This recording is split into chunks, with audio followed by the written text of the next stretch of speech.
死人が出始める。40分トマトを潰したように。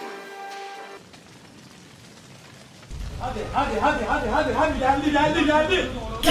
Geldi vallahi geldi.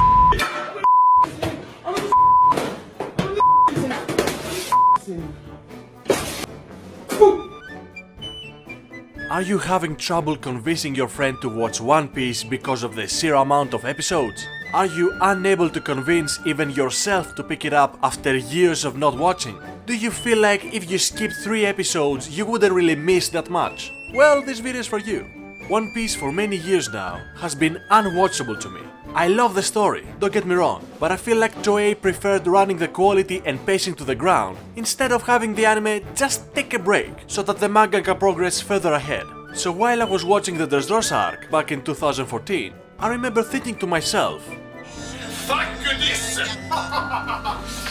this can't be the only choice. Robin has been climbing the same flight of stairs for 3 weeks now, and honestly, I can't even remember how she got there in the first place. So as a typical angry internet user, I googled One Piece pacing sucks in hopes of finding other equally frustrated people so we can all bitch about it together like adults. However, just like Columbus, I went looking for copper, but I found gold.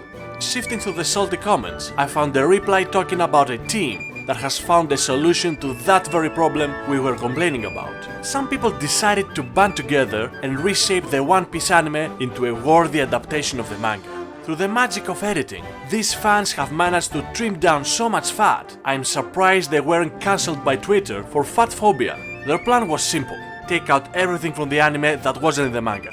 Take it all out. All the filler episodes and arcs that interrupt the story and make it drag on for ages. The never-ending running and pauses to extend the episode's runtime. The 5-minute recaps every episode that for some reason recap the whole anime.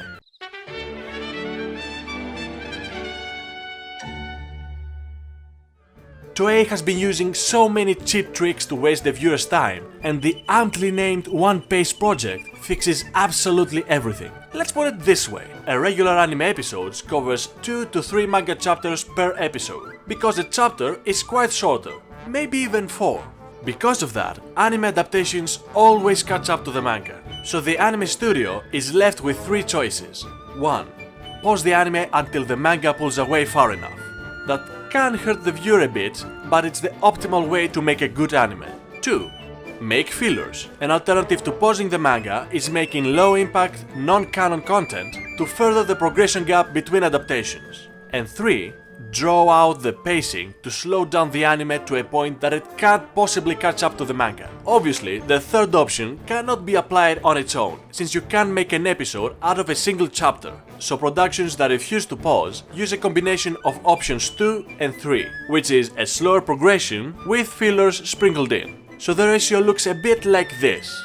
For the Dressrosa arc, one of the most infamous arcs for being butchered by Toei, out of 101 manga chapters, they managed to squeeze 118 episodes. Yes, they stretched the chapters so thin that they managed to adapt less than 1 chapter per episode. Unbelievable! And that's where One Piece comes in.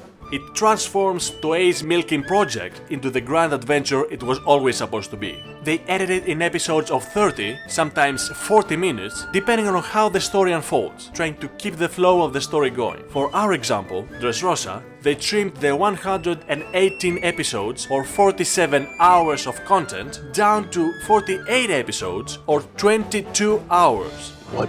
That's less than half the runtime. There's even a spreadsheet where you can see how much useless content is being cut from every arc, as well as the arcs that are not yet finished. The easiest way to get the episodes would be going to their site, onepiece.net, and download them. But I suggest joining the Discord as well, so you're notified about new releases. You can only download the episodes since streaming them online got shut down by Toei really fast. Too bad they did not hire them instead. Bye.